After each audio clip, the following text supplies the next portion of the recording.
Donc l'idée c'était de présenter aux participants une formation que nous avons menée avec des enseignants de la ville de Pau, où nous avons présenté un projet pédagogique autour d'une préparation de visite au musée national du château de Pau.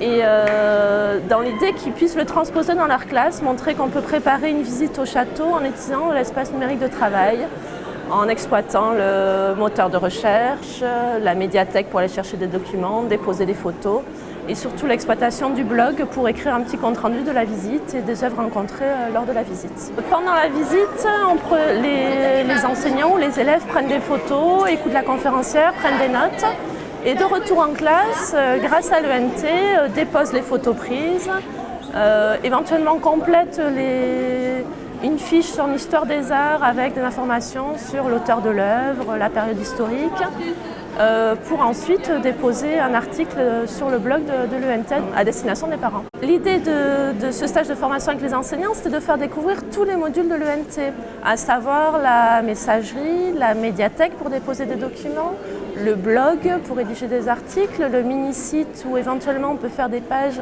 et les rendre publiques pour donner accès à d'autres personnes que des personnes qui s'identifieraient comme les élèves et les parents, du coup les grands-parents, les cousins pourraient y avoir accès. Qu'est-ce que j'oublie? Le moteur de recherche qui fonctionne sur le principe d'une liste blanche.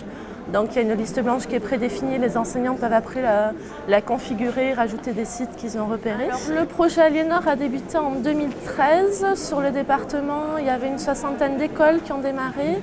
Et aujourd'hui, on a 240 écoles connectées sur le département des Pyrénées-Atlantiques sur un total de 500 écoles, 500 et quelques écoles. Les entrées sont très variables. Quand on est en école maternelle, les enseignants vont plutôt utiliser le blog pour communiquer avec les parents. Et ce n'est pas forcément les élèves qui sont utilisateurs de l'ENT, mais ça permet la communication avec les familles et ça permet de faire entrer l'école dans les familles et de faire parler les élèves sur ce qu'ils font en classe. Donc ça, c'est un côté très positif. Et pour le cycle 3, on est plus dans de la production d'articles de blog. C'est beaucoup utilisé aussi, parfois ça démarre sur des classes de découverte, où les enseignants n'ont pas forcément démarré, mais on peut garder le lien avec les parents, soit par messagerie, puisque les parents peuvent écrire à leurs enfants, ou les enfants écrivent à leurs parents, soit en publiant des choses sur le blog. Et puis ça permet de résoudre le problème de la diffusion de photos lors de sorties scolaires ou de travail en classe, puisque là on est sur un espace sécurisé où il faut s'identifier avant d'avoir accès aux données.